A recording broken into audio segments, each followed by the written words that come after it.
আপনার কোনো বন্ধু যদি আপনার সাথে বেঈমানি করে, আপনার খুশি হওয়া উচিত। খুশি হওয়া উচিত। কেন খুশি হবেন? বেঈমানি করলে আবার খুশি হবেন কেন? খুশি হবেন এই জন্য যে আলহামদুলিল্লাহ একটা জায়গায় ছিলাম এতদিন, আল্লাহ আমাকে জায়গাটা চিনিয়ে দিস। ও যদি বেঈমানিটা এখন না করতো, আমারে আরো কিছুদিন ভাড়াইয়া তারপরে করতো, আমি আরো বেশি ক্ষতিগ্রস্ত হইতাম। আল্লাহ শুকর, আলহামদুলিল্লাহ আমি যে জায়গায় সময় ব্যয় করছি, এরকম জিগরি দোস্ত বানায় রাখছি, ও আসলে কালসাপ, এটা আল্লাহ তাআলা আমার জানাই দিছে। আলহামদুলিল্লাহ আমি খুশি হয়ে যাব। নেগেটিভ জিনিসটাকেও পজিটিভ ভাবে আমরা দেখতে পারি। যত হতাশা আছে, এই হতাশা দূর বেশিরভাগ ক্ষেত্রে হয়ে যাবে শুধু মেন্টালিটি পরিবর্তন করলে। আল্লাহ আমাদেরকে সেই তৌফিক দান করুন।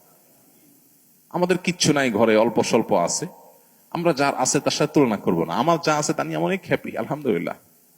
আল্লাহ আমার ছেলে মেয়ে সুস্থ রাখছেন, ক্যান্সার দেন নাই, বড় কোনো ব্যাধি দেন না, আল্লাহ শুকর।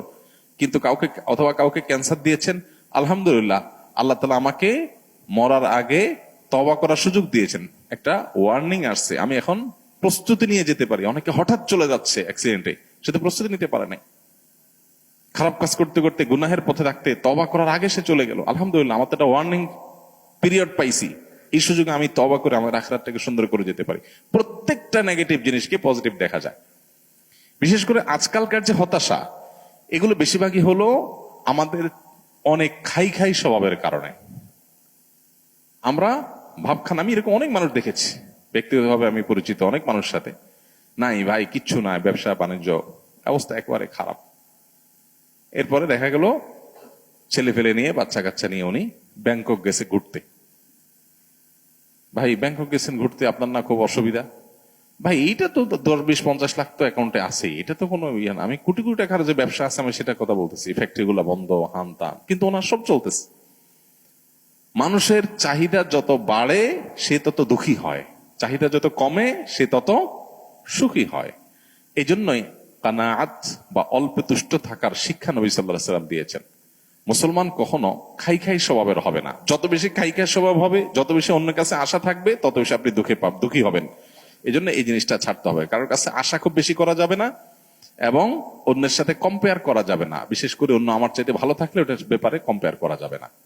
আশা বেশি করবেন, ধরা খাবেন। পৃথিবীতে আল্লাহ ছাড়া আর কারোর ব্যাপারে আশাবাদী থাকবেন না। এমনকি নিজের মা বাপও না, নিজের স্ত্রীও না, স্বামীও না, সন্তানও না, ভাই বোনও না, জিগরি দোস্ত না, কারোর ব্যাপারে না। আশা করেন, খুব বেশি আশা করে বসে থাকেন না।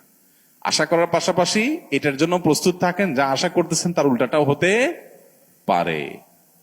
অনেক কিছু আশা করতেছেন, যা দেখেন জিরো, হাইসা দিবেন যে আমি তো বোকা ছিলাম, এই জায়গায় আমার নসিবে এটা বরাদ্দ ছিল না, অথচ আমি মোচে তেল দিয়ে আসছি। ফাও কাঁঠাল খাওয়ার জন্য মোচে তেল দিয়ে আসছি, এসে দেখি কাঁঠালই নেই, কাঁঠাল পুরোটাই নষ্ট। তাহলে আমি অহেতুক একটা প্রস্তুতি নিছি, আমার তকদির এটা ছিল না। তো ইমানদার নিজের জীবনটাকে ইজি করার চেষ্টা করবে, সে সুখী থাকবে ইনশাআল্লাহ তাআলা। আল্লাহ আমাদেরকে তৌফিক দান করুন।